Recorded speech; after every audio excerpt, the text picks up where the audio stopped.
I'm Sergeant Steve Ruthoff with the Jacksonville Sheriff's Office Homicide Unit.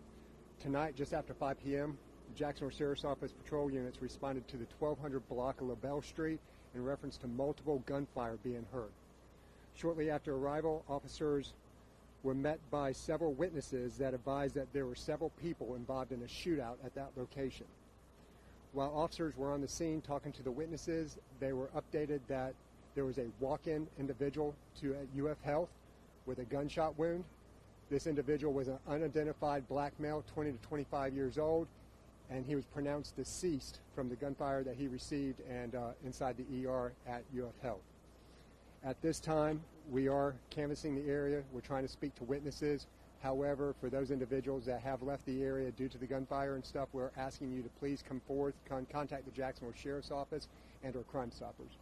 So I know around like 8:15 you were told to take cover because the scene was dangerous. Was there anything happening around At that point, due to the witness accounts, it was unknown where the shooters went. So at that point, they didn't realize if the shooters were still on scene or if they had left the area.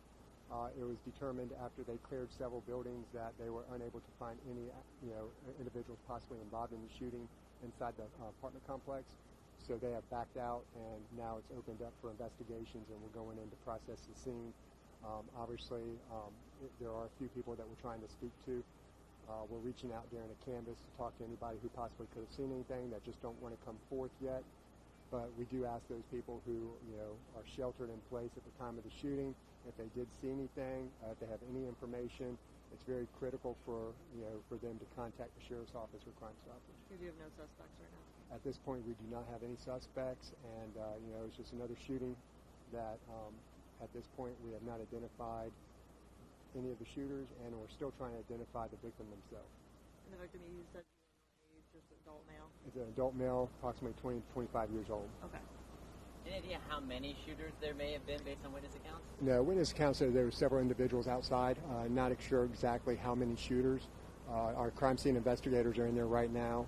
They're hopefully going to go through the evidence that was left at the scene, and obviously we'll be looking for any type of video surveillance and or individuals who could have captured that with cell phone video. This is a huge scene. I mean, it stretches several blocks. Is this all involved? Is that what you think? There's several reasons, because there are casings that are found throughout the area, so we're not sure if those casings, some of the casings could have been there from prior incident. Unfortunately, this is an area of Jacksonville that does get random gunfire every once in a while. So just to make sure that everything is preserved and saved, we have several sections blocked off so that we can collect evidence. And that individual who died at the hospital, he died there? He walked in alive and died at the hospital? He was transported. He was dropped off by an individual in a vehicle. We're still trying to talk to that person. But yes, he was dropped off and pronounced deceased inside the ER. Any idea how many shots may have been fired? I know you mentioned there were a lot of casings. Multiple casings. They're still going through. Crime scene investigators are actually out. They're trying to, it's dark, so they're using metal detectors and stuff to try to locate any additional casings.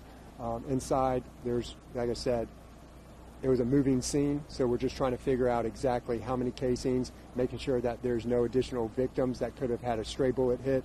They're going through each apartment and trying to contact the owners or the renters of the apartments to make sure that they can make contact with them and see if there's any damage or if there's any gunfire, stray bullets that we can collect.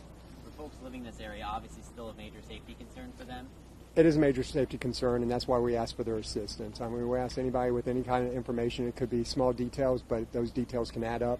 Please contact the Sheriff's Office, Crime Stoppers, however you feel best to get the information to us.